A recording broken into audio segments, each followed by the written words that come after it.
Surfers are typically heading into the slick waves along the shorelines of Hawaii or California, where temperatures are hot, the boys wearing boardies and the girls wearing bikinis.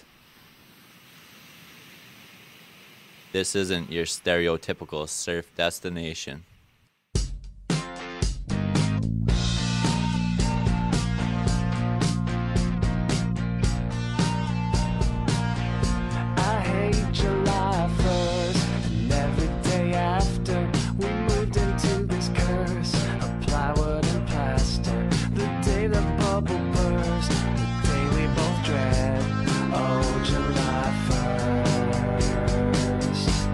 With heavy metal hearts and misery magnets, we set sail in the dark and struggled through dragnets, negative remarks, and even much worse. Jaakko Natri is a man so passionate about surfing, he decided to take it back to Ontario.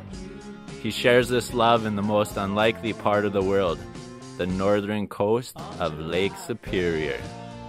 We started surfing with my brother, I'm not even sure how long ago, maybe 15 years ago in Florida, southern Florida, with a bunch of friends down there. But ever since we've been back here, we wanted to get into surfing and get everybody around into surfing. Everyone's stoked on it, and you couldn't get any gear from anywhere around here. So we figured, let's hook up a little business, start bringing some wetsuits, some surfboards, and it just sort of snowballed from there. Anyone surfing Lake Superior in the winter must have some serious drive in order to face the dangers of hypothermia and frostbite just to catch a wave. Therefore, we asked Jaakko, what would it take to convince others to surf these frigid waters? Well, I mean, you'd probably have to convince someone to get strap on a bunch of rubber, whereas most of the time you can just surf out there in shorts. I mean, it's Superior, so huge. Whereas, I mean, all the Great Lakes, actually, there's surfers in all the Great Lakes, and I think there's even guys around Lake Ontario, Huron and stuff that have been surfing since like the 60s and 70s. So whenever there's waves, doesn't really matter how cold it is, we're gonna go hit it. We found two strapping young lads willing to sacrifice their bodies for pure adventure.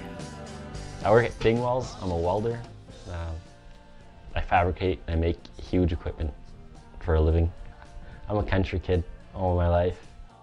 I think it'd be something that I could see myself picking up. I work at Lock, I work at A&P. Gonna be an instructor this year at Loch Lomond. Hopefully get some rad little dudes to teach how to ride. I know, I just hated driving back and forth from work every single day. It's 120 kilometers round trip. The gas bill is a little expensive, so I moved into town here with a couple of buddies, and so far it's going pretty good.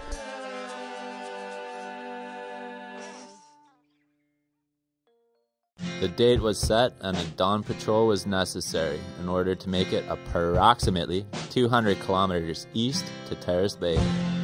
We hooked up at the gas station, picked up a few provisions. Got me some coffee, got some munchies, and met up with Jer and Jaakko. Probably didn't get rolling until, our planned time was like 7 in the morning, but by the time Scott picked me up it was like probably 10 after.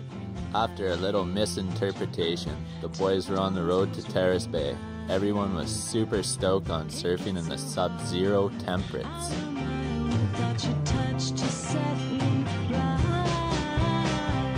Bit of a convoy out there, 3 or 4 cars. You know, guys hanging out the window yelling and stuff. It was pretty cool. You know, I was pretty sleepy. I tried to catch a little nap. Mikey was, he must have ate something pretty bad for breakfast. It was a little stinky journey. First, I think we sort of end up losing the second car. Our paths got crossed and we got all messed up. Gonna head up here and try and find him.